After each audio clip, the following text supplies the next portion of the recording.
자, 이제 두 번째 강의는 제가 제목을 After Corona 이렇게 정해보았습니다. 코로나 이후에 우리가 말씀으로 보면 어떤 세상이 올까?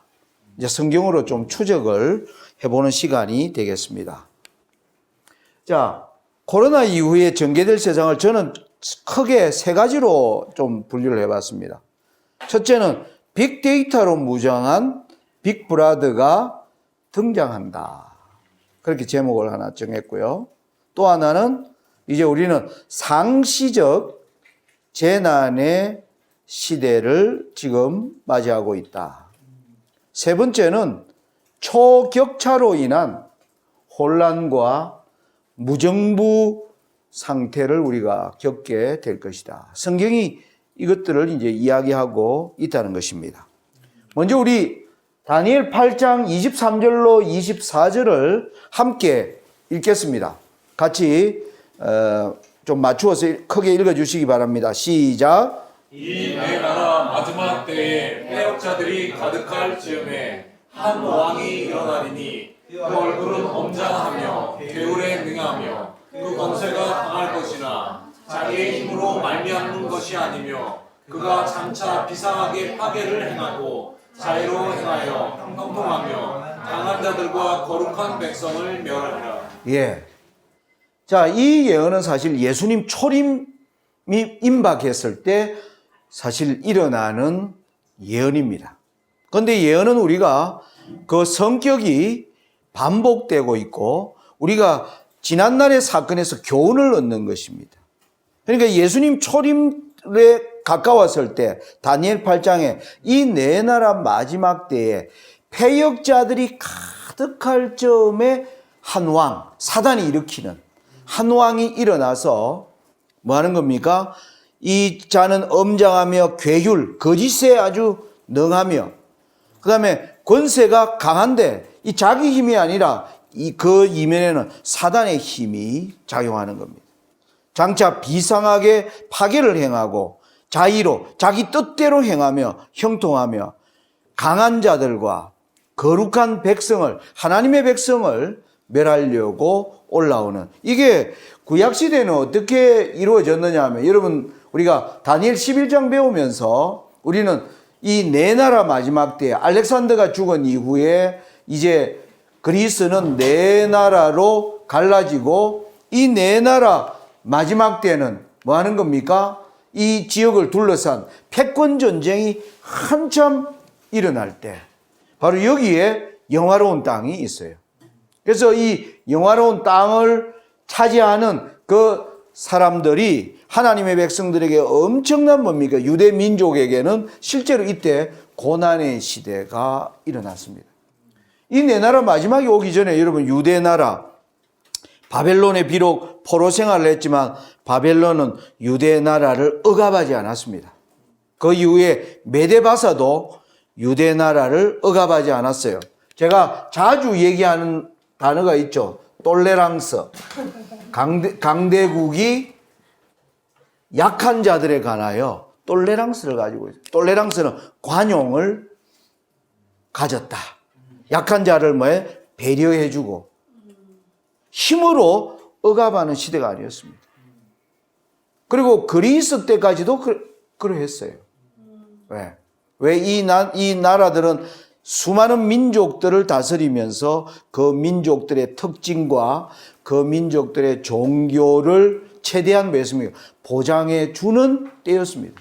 유대 민족이 그러한 때를 지나면서 드디어 알렉산더가 죽고 네 나라를 갈라지고 이 네 나라가 마지막 때에 서로 이제 뭐 하는 겁니까? 패권으로 강한 자는 하나밖에 없다. 여러 나라가 존재할 수 없다. 그 시대로 들어가게 될 때 유대 나라는 그야말로 세상이 변한 겁니다. 오늘날 우리가 세상이 변했다는 거예요. 지금 저와 여러분이 살아가는 앞으로 2020년 후반기와 2020년 이 모든 때는 지난날의 시대와는 전혀 다르다. 학자들은 이걸 뭐라고 표현하냐면 Party is over. 네. 무슨 뜻이에요? 네. 네. 잔치는 끝났다. 지난날에 파티하며 좋은 시대는 이제 지나갔다. 네, 그 시대가 도래할 것을 얘기하는데 실제로 역사에 보면 이런 아주 힘을 가진 강자들이 일어났던 겁니다. 크라수스, 폼페이, 줄리아스 시저, 예?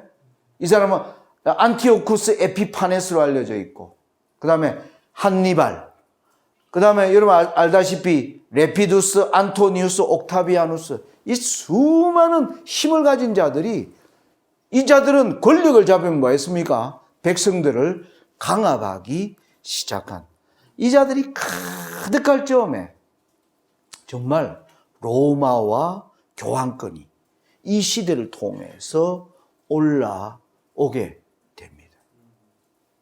지금 아까 첫 시간에 말했지만은 지금 정부가 점점 강한 힘으로 백성들을 초법적 권한을 가진다고 그랬죠. 어떤 도지사가 뭡니까? 행정력을 동원해 가지고 백성들이 자유를 빼앗는데, 여러분 지금 오늘날 이 세상에는 이미 패역자들이 많이 올라왔습니다. 트럼프, 시진핑 둘이 하는 짓 보십시오. 아주 가관입니다. 자기들의 권력만을 가지고 뭡니까? 세상을 지금 아주 공포로 몰아넣고 있습니다. 그 위에는 러시아의 푸틴, 일본의 아베가 보여주는 행보들, 이런 가운데서도 대한민국을 한때 뭐 했습니까? 일본은 자기들이 지배했던 식민지예요. 그러니까 한국을 여전히 얕보고 있는 것입니다. 그러니까 한국이 코로나에서 잘했다 하는데 일본은 인정해 주지 않는 것입니다. 이런 정신들이 지금 세상에 가득 차 있습니다. 여러분 유럽에는 지금요 아주 극우 세력들이 판을 치고 있습니다. 국민전선. 모두가 뭐냐면 백성들을 향하여 뭐 하는 겁니까? 이제는 힘을 가지고 백성들을 억압하려고 하는. 이제 점점 재난이 많아지니까 점점 법을 만드는 겁니다. 강한 법을 만들어요. 그런데 옛날에 예수님 당시 이 빅브라더들은 힘만을 가지고 있었는데 지금의 빅브라더는요 뭐예요? 빅데이터. 모든 걸, 우리에 대한 모든 것을 다 뭐예요? 데이터로 다 가지고 있는. 스마트폰은 저와 여러분들이 무엇을 하고 있는지, 어디에 있는지를 다 추적할 수 있는 그러한 놀라운 능력을 가진, 어떤 사람이 이걸 감시사회라고 그러죠. Big Brother is watching you. 예, 국가가 당신을 감시하고 있다. 이 거대한 데이터로 무장한 나라들이 지금 역사 속에서 등장하는 겁니다. 제가 2015년에요. 제가 미국을 출국하려고 할 때였습니다. 제가 그 전에 미국을 5번 갔어요. 그때 공항에서 어떤 일이 있었는가 하면 공항에서 출국하기 위해서 부킹 이제 하는데 다른 사람들이 비행기를 타려고 하는데 거기서 여권을 검사한 직원이 저보고 선생님은 잠깐 지금 이 탑승을 시키지 말라는 그 미국으로부터 미국 하와이 정보국으로부터 그게 왔다는 거예요. 내가 깜짝 놀랐어요. 그래서 그때 제 아내와 함께 출국을 할 텐데 제 아내는 출국을 할 수 있는데 저 때문에 같이 둘이서 다 비행기를 다 탔는데 밖에서 대기하고 있는, 미국에서 보고가 와야 된다는 거예요. 그래서 한 20분을 기다리니까 직원이 와서 탑승 허가가 났습니다. 타라는 거예요. 기분이 묘했습니다. 그런데 이제 미국에 도착했어요. 도착해가지고 여권을 하고 하는데 거기서 미국을 자꾸 오는 이유가 뭐냐 이제 이렇게 얘기를 해서 나는 성경을 가르치는 바이블 티처인데 교회에서 세미나리 요청을 위해서 왔다. 그랬더니 통과시켜줬어요. 근데 제가 그때 5주 동안 미국에서 이제 5개주 여러 지역을 이제 스케줄을 잡고 하면 그때 저를 안내해 주는 분이 항시 제게 미국에서 설 폰을 하나 줬어요. 미국 들어와서 언제든지 연락할 수 있는. 그 폰을 이제 또 제가 뭐 항상 거기 사는 사람이 아니니까 이제 전화를 받았다가 다시 개통을 하기 위해서 그 통신회사를 갔더니 옛날에 저를 개통해 줬던 그 회사가 통신을 허용하지 말라고 또 정부에서부터 그 자료가 떠 있다는 거예요. 그래서 또 기다리라는 겁니다. 기다렸는데 결국 통신 허가는 안 났어요. 그래서 제가 전화는 못하는 가운데서 제가 있으면서 기분이 묘했습니다. 그래서 근데 제가 그 플로리다에서 집회를 할 때 한 분이 그 얘기를 듣고는 자기 회사에 빅데이터가 있는데 장로님 이름을 한번 검색해 보겠다고 영어 이름과 모든 자료를 달라고 그랬어요. 그래서 그분에게 제 여권 해서 이분이 빅데이터로 들어가니까 제가 미국에서 요주인물로 데이터에 떠 있다는 겁니다. 네. 주의할 인물, 워칭해. 이 사람이 들어오면 워칭해야 된다. 왜 그러냐 이러니까 제가 미국에서 한 말들이 데이터에 다 저장되어 있는 말이에요. 네. 네. 미국에 대하여 성경에 나오는 미국이 앞으로 어떤 길로 걸어갈 것인가. 제가 주로 세미나에서 그런 얘기를 하거든요. 그게 데이터에 다 저장돼가 이 사람은 워칭해야 된다. 근데 아직 출국 금지할 단계는 이제 아니다. 그래서 나보고 장로님 상당히 조심할 필요가 있습니다. 제가 이제 그런 얘기를 2015년에 듣고 한국을 나오게 됐어요. 지금 우리가 살고 있는 이 강압, 그러니까 폐역자들이 지금 세상은 앞으로 폐역자들이 가득한 나라들이 될 것입니다. 지금 미국과 중국 간에 첨예하게 싸우고 있는 장면을 우리는 보고 있습니다. 두 번째 우리는 이제 무슨 시대냐 하면 상시적 재난의 시대다. 그 근거가 뭐냐 하면은 마태복음 24장 6절로 9절에요. 예수님 재림과 관련하여 예수님이 하시는 말씀이 있습니다. 같이 한번 또 크게 읽겠습니다. 소리 맞췄어요. 시작. 난리와 난리의 소문을 듣겠으나 너희는 삼가 두려워하라. 이런 일이 있어야 하되 끝은 아직 아니니라. 민족이 민족을, 나라가 나라를 대적하여 일어나겠고 처처에 기근과 온역과 지진이 있으리니 이 모든 것이 재난의 시작이니 그때 사람들이 너희를 환란에 옮겨주겠으며 너희를 죽이리니 너희가 내 이름을 위하여 모든 민족에게 미움을 받으리라. 예. 마태복음 24장에 보면 예수님이 우리가 마지막 환란에 하나님의 백성들을 멸하기 위한 마지막 환란에 들어갈 것을 말하면서 어떠한 단계를 거치게 될 것인가가 요약되어 있습니다. 처음에 보니까 난리와 난리 소문을 듣겠는데 이건 아직 끝을 보여주는 것은 아니라는 거예요. 우리는 여러분들이 성장하는 가운데 수많은 난리의 소식을 들었습니다. 그런데 난리 가운데서 7절은 민족이 민족을, 나라가 나라를 대적하여 일어나겠고 처처에 기근과 온역과 지진이 있으리니 이 모든 것은 이제 재난의 시작이니라. 재난의 시대가 도래해야 환란의 때로 가는 것입니다. 지금 우리는 이 재난의 때에 들어가 있어요.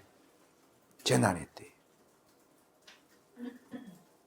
여기 이 재난의 때는 보니까 민족이 민족을, 나라가 나라를 대적하여 전쟁 분위기가 험악해지는 것입니다. 그리고 이제는 지금 온역, 이 온역은 상시적 온역입니다. 지금 이 코로나는 결국 지금 진행되면서 3개월 지나오면서 4개월째 지나오면서 지금 정부에서 내리는 결론은 이 코로나는 이제 앞으로 계속 상시적으로 뭐 한다? 일어난다. 그러니까 이걸 언제까지 코로나가 유행한다고 해서 클로즈 시킬 수가 없는 겁니다. 여러분, 미국이 트럼프 대통령부터 미국이 뭐 했습니까? 아이고, 미국이 지금 사망자가 10만 명을 지금 돌파하고 있어요. 환자가 100만 명을 돌파하고 있는데 그냥 클로즈 하면 안 된다. 풀어줬더니 이게 어제 사진입니다. 해변가에 수많은 사람들이 해변가에 해수욕을 즐기러 쏟아져 나오는 거예요. 여기 이런 말, 캘리포니아주 조건부 개방했더니 사회적 거리두기나 아무도 안 하더라. 캘리포니아의 한여름 무더위가 됐더니 수만 명이 몰려들었다. 경찰이 거리두기를 하려고 순찰하지만은 전혀 아무도 해당되지 않는다. 미 확진자 조만간 100만 명 육박. 사망자도 5만 명 넘어 전 세계 사망자의 지금 25%. 거기다가 대통령이 하는 말, 이런 일들이 뭐 하여튼 뭐가 좋다 하니까 그걸 사기 위하여 사람들이 막 모여들면서 심각한 부작용이 예상된다. 그런데 사람들이 뭐 하는 겁니까? 깝깝해서 못 사는 거예요. 정부도 이게 계속 클로즈하면 경제가 완전히 무너져 버리기 때문에 정부도 풀 수밖에 없는 거예요. 이게 이제는 상시적 재난, 우리의 모든 삶의 재난을 경험하면서 갈 수밖에 없는 일들이 일어나는 겁니다. 여러분, 그러면서 지금 미국과 중국은 트럼프가 코로나라고 부르면 안 되고 중국 바이러스라고 불러야 된다. 그래야 중국이 뭐 하는 겁니까? 지금 심각한, 지금 거의 뭐 전쟁 분위기와 같은 이런 남중국에서는 지금 실제로 군함이 충돌은 하지 않았지만은 일촉즉발의 위기를 보여주는 일들이 일어나고 있습니다. 여러분, 여기서 우리가 생각해야 되는 게 뭐냐면, 여러분, 이 코로나가 어디서부터 시작됐나? 미국은 중국이 원인이다. 중국은 아니다. 이렇게 얘기하는데, 우리 영적으로 우리는 이제 이걸 그리스도인은 어떻게 이해해야 되는가 하는 거예요. 이 코로나가 오기 전에 2019년에요. 2018년 중국이 돼지 아프리카 열병이 확 돌았습니다. 지금도 돌고 있습니다. 여러분, 작년 가을에는 한국에 뭐 했습니까? 돼지 아프리카가 들어오기 시작했어요. 그래서 포천에서부터 경기도는 이 돼지를 가장 많이 키운 데가 충청남도가 제일 많이 키워요. 충남이 완전히 비상이 걸렸습니다. 절대 이게 멧돼지가 이걸 전한다 해서 멧돼지를 사살하는 일들이 일어났고요. 이런 가운데 우한이 어디냐면 바로 여기 후베이성. 우한이 후베이성의 수도가 우한입니다. 여기서 지금 아무튼 코로나가 시작된 거예요. 이때 돼지를 1억 마리 이상 죽였다라고 이야기합니다. 1억 마리 이상을요, 살처분 죽여야 되는데 중국이 제대로 죽였겠습니까? 네? 아무도 그걸 믿지 않아요. 아무도 그걸 믿지 않습니다. 그런데 여러분, 엘렌지 화이트 걸정에, 자, 우리나라는 아프리카 돼지 열병이 오니까 국가에서 뭐라고 합니까? 국내에 유통되는 돼지고기는 도축장에서 검사하여 질병에 감염되지 않은 것만 시중에 공급되므로 크게 안심하고 드셔도 됩니다. 이렇게 광고를 하는 겁니다. 자, 근데 여러분, 가려뽑은 기별 2권에요. 419페이지에 엘렌 화이트 이런 정언을 하고 있습니다. 장사꾼들은 병든 고기인 줄 알면서 시장에 내놓으며 또한 그 고기를 사는 사람들 역시 그 사실을 항상 모르고 사는 것은 아니다. 특히 큰 도시에서는 이러한 일들이 허다하게 행하여지고 있고 육식을 하는 자들은 저들이 병든 짐승의 고기를 먹고 있다는 사실을 모르고 있다. 어떤 짐승들은 도살장에 끌려오면서 저들이 당할 일을 마치 잘 알고 있기나 한 듯 난폭하게 되며 실제로 미쳐버리는 짐승들도 있다. 그러한 상태에 있는 짐승들이 도살되어 시장에서 팔리게 된다. 그러한 고기 속에는 독소가 있으므로 그런 고기를 먹을 때에 근육의 경련증, 경풍, 졸도 및 급사의 위험을 가져온다. 물론 이러한 질환의 원인이 전적으로 고기에 있는 것은 아니다. 어떤 짐승들은 도살장까지 끌려오면서 잔인한 취급을 받는다. 저들은 실제로 심한 고통을 당하게 되며 여러 시간 극심한 고통을 당한 후에 도살된다. 돼지들은 전염병에 걸려있는 상태에서 식육으로 팔리게 되며 독소가 있는 고기는 전염병을 퍼뜨리고 많은 사망자를 내게 한다. 여러분, 이 엘렌 G. 화이트의 글이 놀라운 글입니다. 돼지로 말미암아 이 전염병이 크게 퍼지면서 여러분, 이 우한 코로나 이전에 돼지 아프리카 열병 중국에서 1억만 마리를 살처분했다는데 제대로 중국이 처분하는 나라가 아니에요. 저는 13년 제가 중국을 예전에 살아서 그 나라를 잘 알고 있습니다. 여러분 우리가 이런데 육식하면 되겠어요? 재림교인들이 심각하게 생각해 봐야 됩니다. 재림교회는 원래 육식을 안 하는 교회였는데 지금 재림교회는 육식이 그냥 아주 상시화 되어 있는 이 가운데서 우리가 어떤 교훈을 받아야 되는가 생각해 봐야 합니다. 여러분, 식생활과 음식물에 관한 것면 386페이지에 심지어 돼지가 역병, 전염병입니다. 전염병에 걸려있는 동안에라도 팔리기 위하여 준비되고 있다. 그러므로 그것들의 중독된 고기가 전염병을 퍼뜨리며 많은 사망자가 생긴다. 선지자가 오래전에 이런 일이 벌써 150년 전에 이걸 선언했습니다. 같은 책 669페이지에는 세상의 의사들은 인간 가족 중에 급속히 증가되는 질병의 이유를 설명할 수 없다. 그러나 우리는 이 고통의 대부분이 죽은 고기를 먹음으로 기인함을 안다. 육식 문화에서 오늘날 이런 일들이 일어나고 있음을 여러분 어쩔 수 없이 육식하는 경우가 있어요. 우리 딸이 예전에 필리핀에 선교를 하고 와가지고 천명 선교사 가서 완전히 몸이 망가져서 왔습니다. 야단을 치려고 했더니 얘기를 들으면 야단을 아빠 거기는 채소가 하나도 없어요. 채소가 하나도 없어요. 오로지 바다의 생선과 말린 고기뿐이다. 1년 동안 그것만 먹고 와가 완전히 위장이 지금 그 선교사 갔다 온 지 10몇 년인데 지금까지 위장이 회복되고 있지 않습니다. 여러분, 우리가 지금 마지막 하나님의 말씀을 세상에 전할 자로서 나는 어떻게 먹어야 하는가? 여러분, 깊이 생각해 봐야 합니다.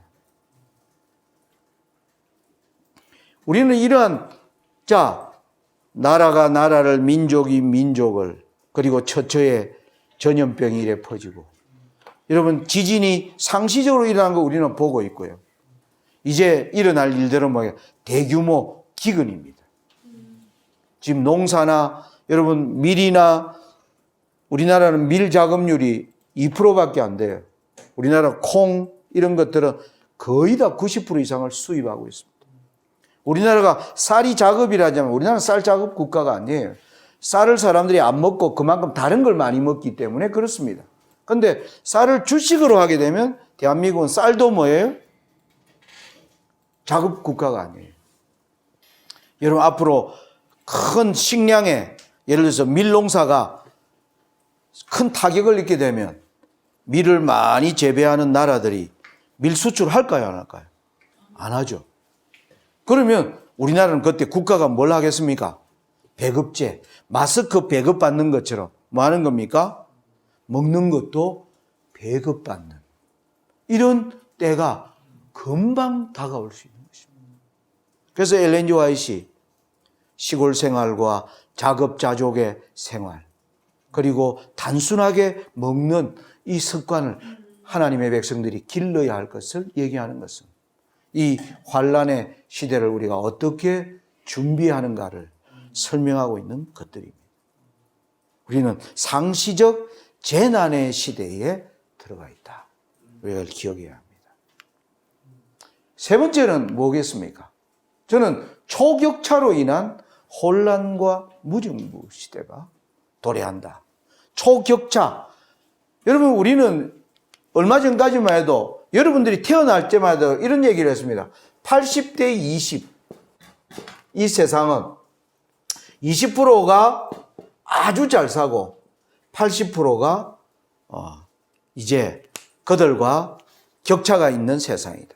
그런데 여러분들이 태어날 때쯤 90대 10.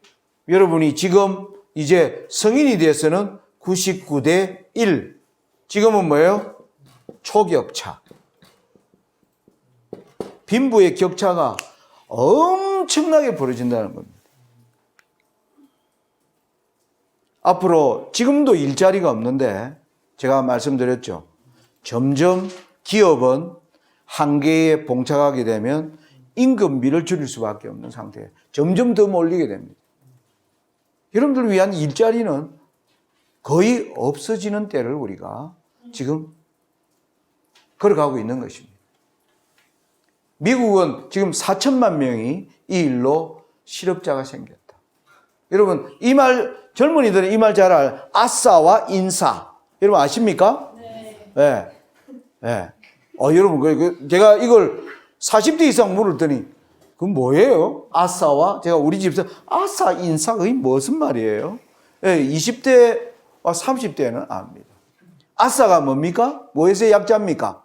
아웃사이드. 인싸는 인사이드. 인사이드가 되려고 지금 막 젊은이들이 대학 졸업해서 인사이더, 제가 몇 달 전에요, 제 친구 아들이 결혼식을 한다 그래서 제가 거기에 갔습니다. 제 친구 아들이 경기도 어느 지역에 동사무소 직원이에요. 구급공무원이에요. 구급공무원. 그런데 알고 보니까 그 며느리도 같은 동사무소인데 다른 동사무소의 직원, 구급 공무원이 결혼하는 거예요. 그런데 예식장에 가니까 전부 축하한다고 난리예요. 제가 깜짝 놀랐습니다. 여러분, 옛날에 우리 때 구급 공무원은요, 고등학교 나온 사람들이 간 곳이었습니다. 대학 나온 사람은 구급 공무원 여러분 동사무소 가서 뭐 합니까? 등본 하나 떼러 왔습니다. 그거 떼줘요. 예? 인감증명 떼러 왔다. 주로 그 일을 하는 공무원들이었어요. 아주 기본적인, 기초적인 일을 하는 사람. 그런데 그 결혼식을 갔는데 둘 다 대학을 졸업했는데 둘이 인사가 됐다고 축하하는 거예요. 인사. 공무원이 됐다는 게 뭐예요? 인사가 뭐예요? 정규직이 됐다는 거예요. 정규직. 그리고 공무원이 되면 65세까지 뭐 하지 않는다? 쫓겨나지 않는다. 그날 그 예식장은 축제 분위기였습니다. 사실 제가 깜짝 놀랐어요. 제가 거기서 인사를 생각했어요. 네? 지금 청년의 인사가 되려면 청년의 이제 10%도 인사가 되기 어렵다. 점점 여러분 인사가 되기 위해서 사시겠습니까? 하나님의 지금 주시는 비전이 뭔가를 우리가 가져야 돼요. 수많은 사람들이 하나님을 모르는 사람은 아싸로 남을까 봐. 아싸가 되는 순간 뭐예요? 결혼 제대로 못한다. 그죠? 연애도 제대로 못한다. 응? 평생 동안 자기 집은 꿈도 못 꾼다. 어디에서 살아야 돼요? 지옥고에서 살아야 된다 그러죠. 지옥고. 지옥고가 뭡니까? 지하방. 옥은 옥탑방. 고는 고시원. 이걸 지옥고라고 해요. 아웃사이드가 되면 평생 여기에서 빠져나오지 못합니다. 청년들이 이런 신조어들을 제가 쓰는 거를 제가 여러분들을 이해하기 위해서 제가 그런 책들과 정보에 제가 자주 접합니다. 이건 현실이기 때문에. 여러분, 이런 세상에요. 예전에도 그랬어요. 여러분 역사에 보면 부르주아지와 프롤레타리아로 갈라져 있는 계급이 있었습니다. 부르주아지 하면 뭐예요? 유산 계급이에요. 재산이 많은 유산 계급. 프롤레타리아는 뭐예요? 무산 계급. 이 계급 사회로 다 갈라졌을 때 그때 일어난 혁명이 이게 가장 초격차로 벌어졌을 때가 프랑스 혁명이 일어났습니다. 여러분 이게 부르주아지가 원래 무슨 뜻이냐면 성 안에 사는 사람이다 이 뜻입니다. 성 안에. 여러분 봉건 시대에는 성 안에 살면 안전했어요. 외부에서 적이 침입에 들어오면 성 밖에 사는 사람들이 맨 먼저 뭐 하는 겁니까? 죽임을 당합니다. 성 밖에 사는 사람들은 주로 오면서 노동해야 되고 실컷 이래가 누구를 먹여 살려야 됩니까? 이 안에 사는 사람들을 먹여 살려야 돼요. 그러니까 중세시대에도 부르주아지가 되려고 수많은 사람들이 노력했습니다. 프롤레타리아로 전락하는 순간 평생 거기서 뭐예요? 빠져나오지 못한다. 그런데 여러분들이 태어나기 전에 우리 같은 사람은 프롤레타리아였어요. 그런데 우리는 뭐예요? 아까도 얘기했지만은 대학을 졸업하면 국가가 취업의 기회를 주었습니다. 그래서 부자가 될 수 있는 희망, 나는 여기에서 가난과 이런 데서 벗어날 수 있다는 희망과 꿈이 있었습니다. 그런데 여러분의 시대는 직장이 없기 때문에 그 꿈이 한번 뭐하면 사다리에서 떨어지면 더 이상 그 사다리를 타고 올라갈 수 없다. 여기서 나온 용어가 인사아사라는 용어가 나옵니다.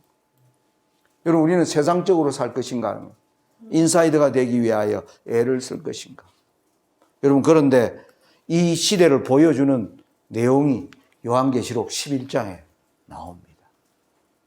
여러분 요한계시록 11장에 보시면 제가 여기서 11장 15절에 보면 이런 말이 나옵니다. 일곱째 천사가 나팔을 불매 하늘에 큰 음성들이 나서 가로되 세상 나라가 우리 주와 그리스도의 나라가 되어 그가 세세토록 왕노릇 하시리로다. 드디어 일곱째 나팔이 불려지는 것은 세상 나라가 하나님의 나라가 되는 겁니다. 우리가 여러분 다니엘서 배울 때 다니엘서에 8개의 그림이 있음을 여러분들 지금 기억하고 계세요? 다니엘 7장에 나오는 8개의 그림. 사자, 곰, 표범, 10뿔 가진 짐승, 작은 뿔. 그리고 6번째 뭐였습니까? 하늘에서 심판이 베풀어지는 광경.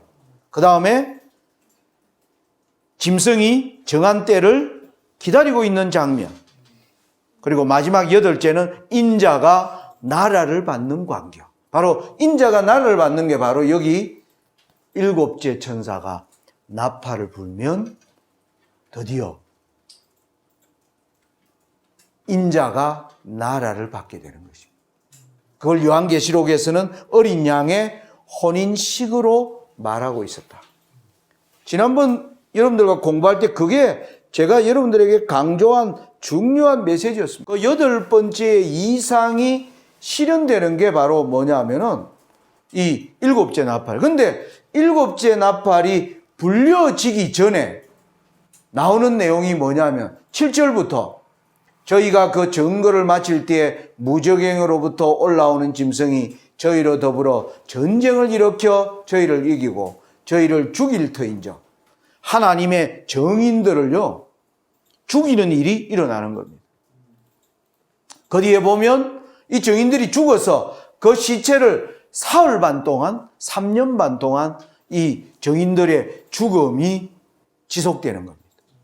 그런데 3일 반 후에 다시 살아나는 얘기가 11절에 나옵니다. 3일 반 후에 하나님께로부터 생기가 저희 이 두 정인 속에 들어가며 저희가 발로 일어서는 이 사건이 언제 일어났는가 하면 바로 프랑스 혁명을 통해서 요한계시록 11장은 일곱째 나팔이 불려지기 전 세상의 모습을 설명하기 위하여 하나님은 프랑스 혁명을 설명하고 있습니다. 프랑스 혁명이 어떻게 일어났는가? 초격차로 말미암아 일어났어요. 수많은 사람들이 더 이상 살 길이 없다.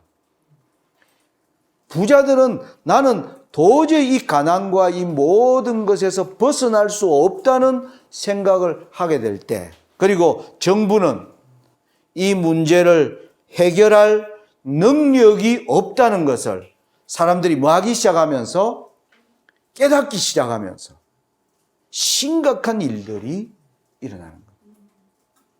여기에서 일어난 게 뭐냐면 큰 혼란과 무정부 상태예요. 여러분들이 이걸 공부하려면 각시대의 대쟁투 15장을 여러분들이 이후를 읽어보시면 프랑스가 하나님의 율법을 점점 짓밟고 신교도들을 핍박하기 시작하면서 프랑스가 어떻게 암울한 시대에 들어가게 되고 거기에서 어떻게 하여 거대한 혁명이 일어나는지를 잘 설명해 주고 있습니다. 성경이 우리에게 이러한 시대가 어떻게 다가올 것을 성경이 곳곳에서 우리 시대의 전망을 말하고 있는 것입니다. 그런데 저는 여러분과 이제 하고 싶은 얘기가 하나님의 백성들이 대한 비전입니다. 세상에 일어날 일이고 그게 바로 마태복음 20장 1절과 16절에는 천국은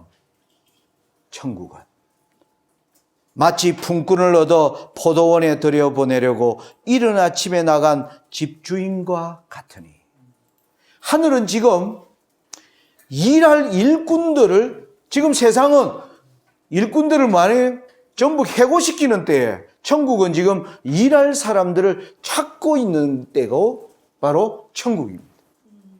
여러분 무슨 말인지 알겠습니까? 우리의 소망과 꿈을 어디에 걸어야 되는가? 여기에 보면 일꾼을 찾는데 주인이 일꾼을 찾으러 나가는 내용이 전반부에 계속 나옵니다. 이 주인이 어떻게 나갑니까? 1절에 보면 이른 아침에 나간 집주인과 같으니, 이 주인이 이른 아침에 나가서 한 데나리온씩 품꾼들과 약속하여 포도원에 들여보냅니다. 한 데나리온은 그 당시 사람들이 만족하는 품삯을 설명하고 있습니다. 그런데 이 주인이 이른 아침에 사람을 찾아 넣은 것에 만족하지 않고, 여기 보면 어디에 나옵니까? 3절에 제3시에 나가보니. 여러분 성경이 말하는 시간은 오늘 우리가 말하는 시간과 6시간의 차이가 있음을 여러분 알고 계시죠? 그렇죠? 성경은 하루가 언제부터 시작됩니까? 저녁이 되며 아침이 되니 이는 몇째 날이니라. 그래서 성경은 저녁에 해질 때가 우리로 따지면 0시예요. 그런데 우리는 왜 밤 12시가 0시예요. 그러니까 성경이 말하는 0시는 저녁 6시가 0시입니다. 그러니까 우리와 시간이 몇 시간 차이 나는 거예요? 6시간이 차이. 그래서 언제나 여기 나오는 시간에 6을 더해야 우리가 시간의 개념이 나와요. 그래서 3시에, 9시에 나가고, 그리고 또 뭐 어디에 나갑니까? 5절에 보면 제6시, 12시에도 점심 먹을 때쯤 또 사람을 찾으러 나가고, 제9시, 15시입니다. 오후 3시에 또 사람을 찾으러 나가고, 마침내 몇 시에 나갑니까? 보면 6절에 제11시에도 나가보니, 11시는 6을 더하면 몇 시입니까? 17시, 오후 5시입니다. 여러분 오후 5시에 나갔는데 이때 일거리를 찾으려고 서 있는 사람이 있어요. 여러분 이 사람은 어떤 사람일까요?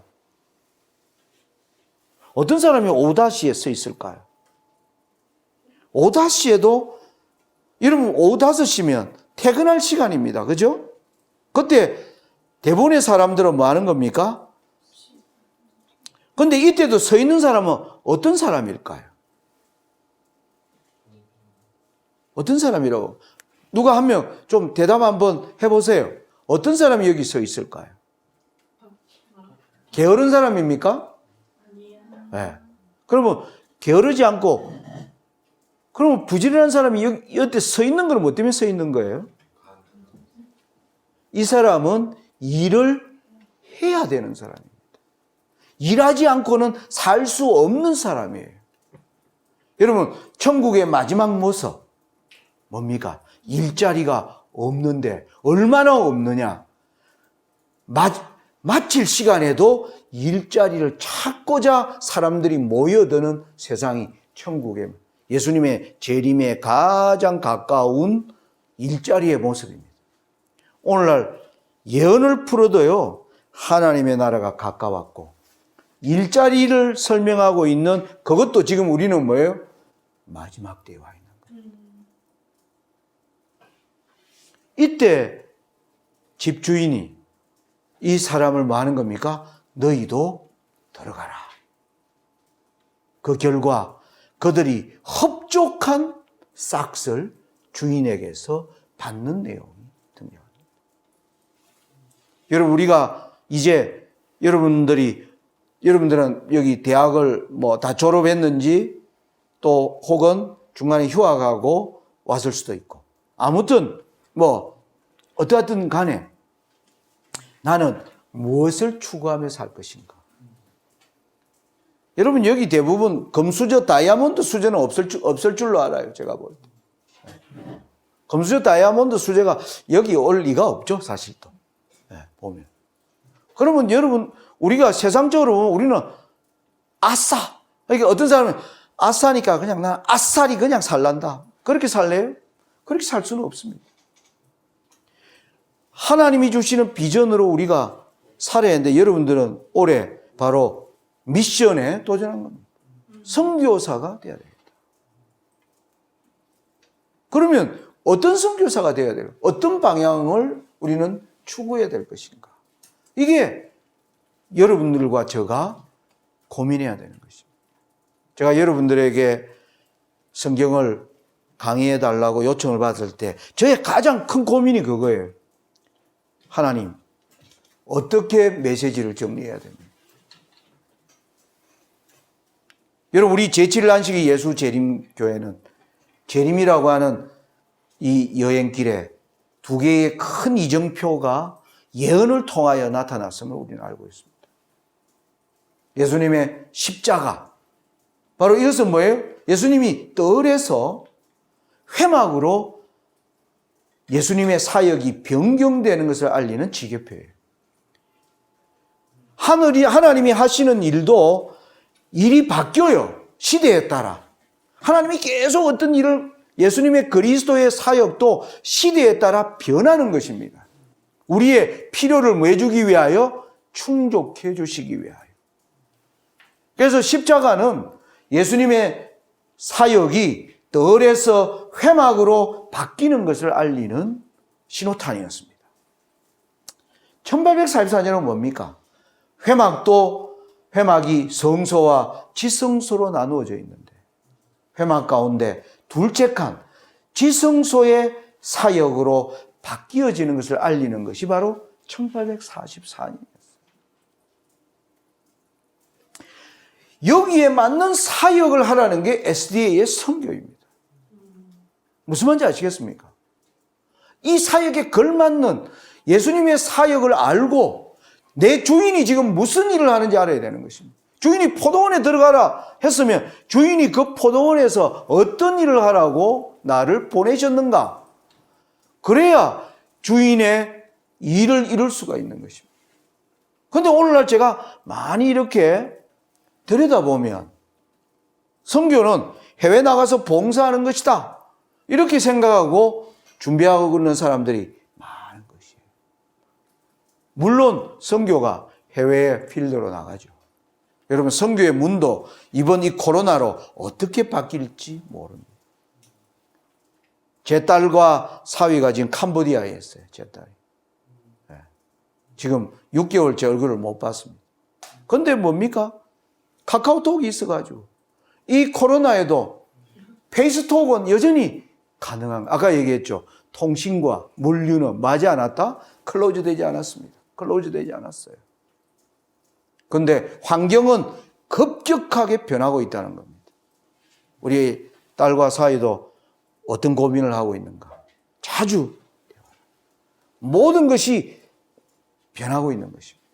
그러면 이때 예수님은 우리의 사역을 위해서 무엇을 우리에게, 우리 주인은, 포도원에 나를 들여보내려고 한 주인은 무엇을 얘기하면서 나로 일하게 하시는가에 대해 여러분들 깊은 고민을 가지고 공부해야 하는 것입니다.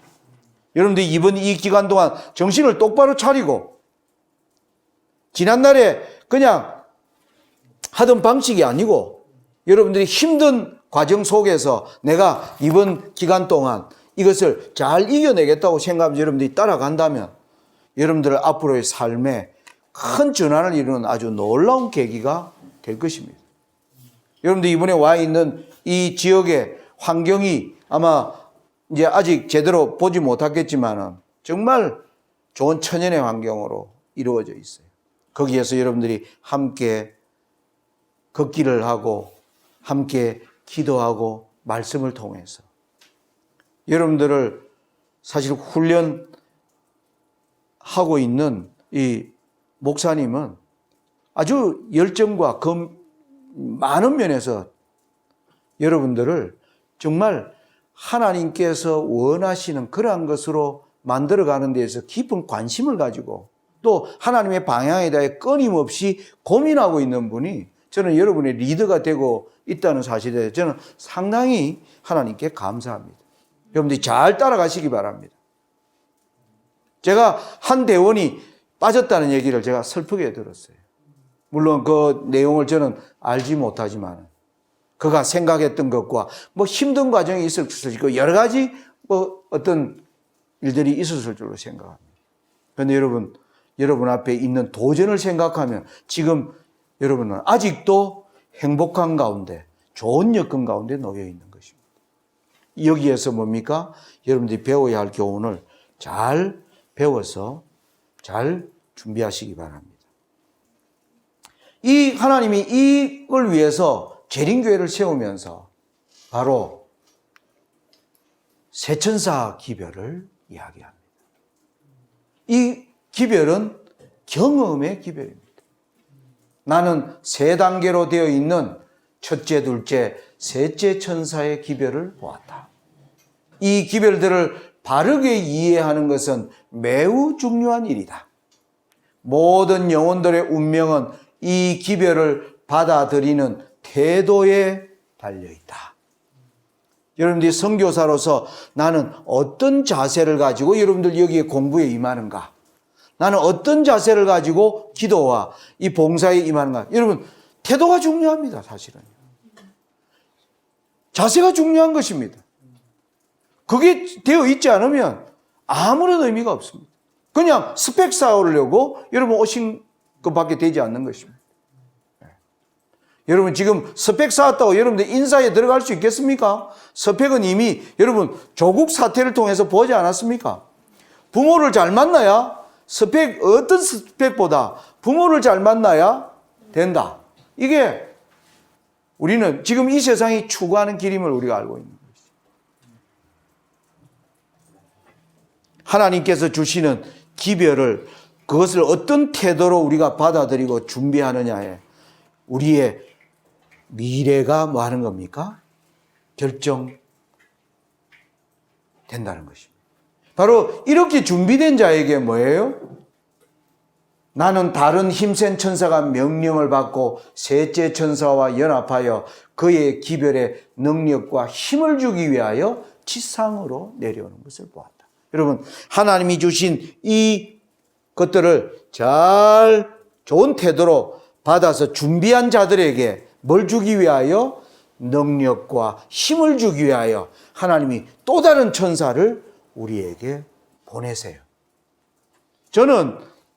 저도 이 말씀을 연구하면서 저의 날마다의 기도는 하나님 이 천사와 연합하는 사람이 되기를 원합니다. 이 천사와 연합하면 능력과 힘을 가지게 됩니다. 능력과 힘.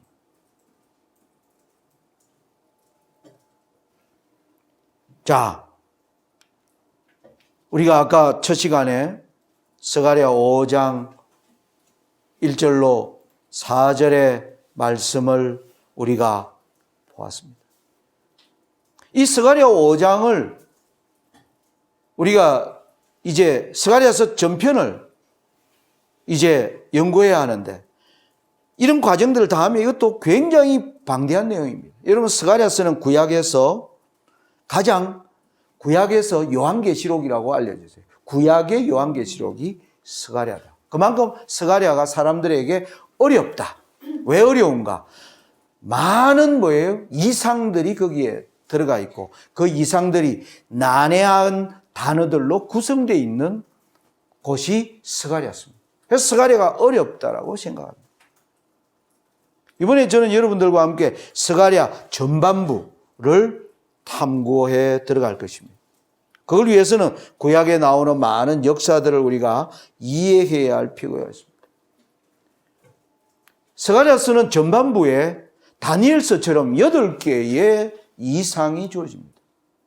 다니엘 7장에 8개의 이상이 주어집니다. 여기에 스가랴서에 8개의 환상이 쭉 이렇게 등장을 하는데 스가랴서의 이 배경이 뭐냐면 여러분 스가랴서 1장을 딱 펴시면요. 다리오 왕 2년에 이렇게 시작됩니다. 다리오 왕 2년에 무슨 일이 다리오 왕 2년이 주는 의미가 뭔지를 알아야 우리는 스가랴서를 이해할 수가 있게 돼요. 그런데 제가 설명 여기 해놨습니다. 다리오 왕 2년의 이상이 주어진 것은 성소 중건을 위한 일이 지체되고 있는 때에 하나님이 주시는 영적 환상입니다. 다리오 왕 2년은 이 다리오 왕은 바사의 왕이에요. 바사의 첫 왕 고레스가 이스라엘 백성들을 바벨론에서 나가라.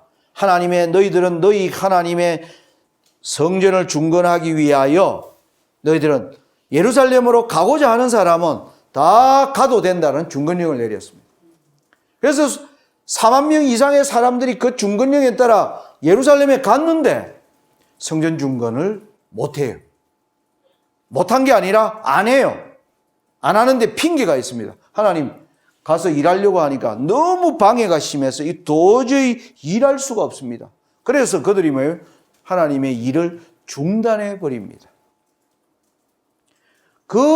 그렇게 되어 있을 때 하나님이 주신 환상이 기록된 것이 스가랴입니다. 여러분 우리는 1844년에 하나님은 SD 교회를 세웠어요. SD 교회는 하늘의 성소를 뭐하라? 청량하라. 하늘 성소가 성경에 말씀 가운데 있는데 세상 교회가 이 성전에 대한 사단이 주는 거짓에 속아서 이 성전이 다 회파되어 있었습니다. 그것을 다시 세우는 일을 하라고 하나님이 SDA 교회를 세운 거예요. 그런데 SDA 교회가 지금 이 일을 제대로 안 합니다. 핑계거리가 왜 안 하냐 하니까 뭐라고 변명을 하고 있겠습니까? 온갖 변명을 해야 됩니다. 우리를 이단이라 해서 하기가 어렵다. 여러 가지 일들이 있어요. 그리고 어떤 사람들은 뭡니까?